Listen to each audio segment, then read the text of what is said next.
Where did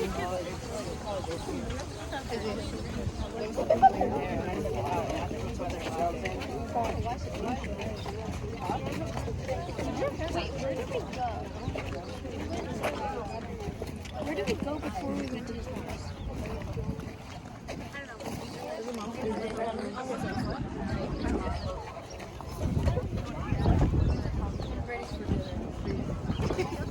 What's up, vlog?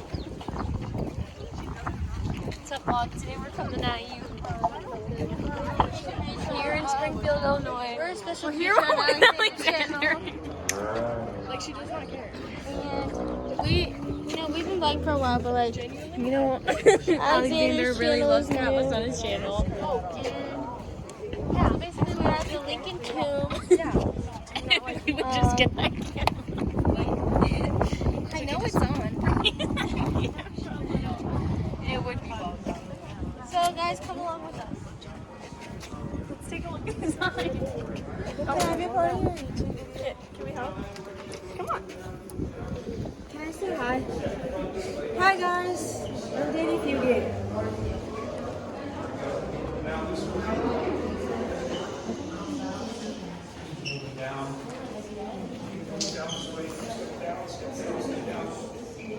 So we can step in front over this direction, step in front over this way. Here we go. Step to the side. Keep going. Paige. Keep going. Camilla. Keep going.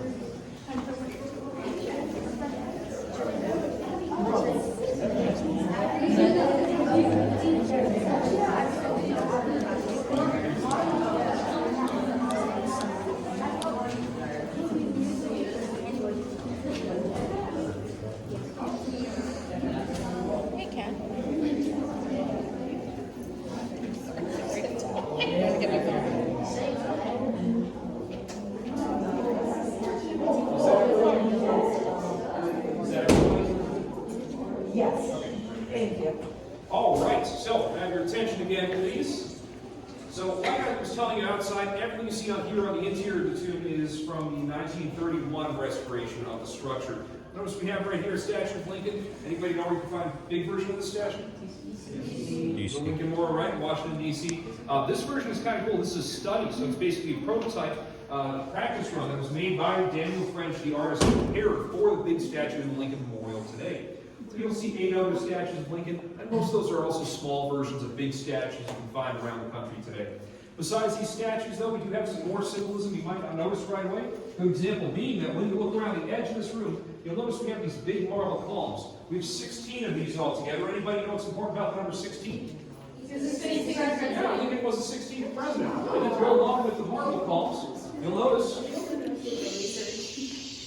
we have these smaller bronze columns. We have 36 of these altogether. Anybody know what's important about the number 36? Yeah, there were 36 states when Lincoln was assassinated in 1865. Even the greatly covering the air vents has symbolism. This is meant to be stylized corn, representing Lincoln's support for farmers. Abraham Lincoln was the president who established the Department of Agriculture, part of the federal government that helps farmers today. Now, in just a moment, you'll follow me down the hall this side, back to the burial chamber, where President Lincoln himself is buried. As you go along that way, you'll see some of those other statues, 2 in each corner of the tomb. Of course, take a look at those as you pass them by, but also look up and you'll see stars on the upper part of the wall. 12 stars in each corner of the tomb, that's 48 stars altogether. That's the number of states that existed when the inside was redecorated again in the 1930s. So take note of that as you follow me to the burial chamber. I'm going to squeeze through here and lead you back that way. Thank you.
already passed it. Oh, we passed it.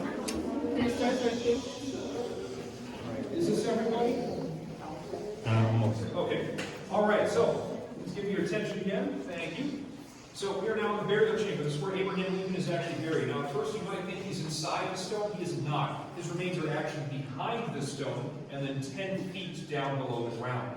We do also have some of his family members buried in here. If you look at the wall behind you, you can see their names carved into the wall. Their bodies are actually in that wall right behind their names.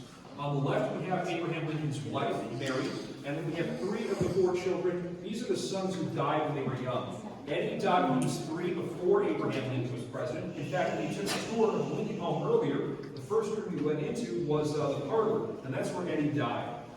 Then right below Eddie, died when he was 3, we have Willie, who died when he was 11 at the White House in 1862. And on the right is Tad, who died when he was 18, a few years after his father. So think about poor Mary Lincoln. She saw 3 of her 4 kids die when they were young, right in front of her. And on top of that, she was sitting next to her husband when he was shot at Ford's Theater in Washington, D.C. on April 14th of 1865, dying the next day. So you can see that Mary Lincoln had a very difficult life. Lincoln's had one other son, Robert. We do have a memorial stone for Robert outside the burial chamber over here, but when you pass it by, if you read it, you'll see it says that he's not actually buried here. Robert lived to be 83. He had a family of his own. He had a career of his own in business and politics. So his wife asked that he be buried at Arlington National Cemetery, where he has a small monument where people can remember him for his own achievements instead of just being one of Abraham Lincoln's sons. We also have here in the burial chamber some flags. Middle flag, of course, is the American flag. On the right end is the flag of the President of the United States. And the other flags are different state flags. The 4 next to me over here are for the states where Abraham Lincoln's ancestors lived, so where his family came from: Massachusetts, New Jersey, Pennsylvania, and Virginia. And the 3 flags to the right of the American flag are for the states where Abraham Lincoln lived himself. So Kentucky, which is where he was born; Indiana, which is where he lived for most of his childhood into his early adult years. So when he was your age, Abraham Lincoln was living in Indiana. And then Illinois, which is where he lived for most of his life. There is one last thing I want to point out to you in this room as well, and that is the quote you can see carved into the back wall up near the ceiling. This is something that was said by Abraham Lincoln's Secretary of War, Edwin Stanton, the moment Lincoln died on April 15th of 1865. Now he belongs to the ages, which is basically a poetic way of saying that Lincoln was going to be remembered for the rest of time. And that was already obvious at the moment he died more than 150 years ago because of everything that he had done and the way that he had died. And that prediction of Stanton's has been true to the present, which is why we have folks like you coming to visit. We actually get visitors who come here from all around the world. Just earlier, for instance, I was chatting with some visitors who came here all the way from Czechia. And I'm sure that'll be true going into the future as well. Now that's pretty much everything I have to show you today. Do you have any last questions about anything you've seen or heard? No? Okay, in a moment I'll be turning it back over to your leaders.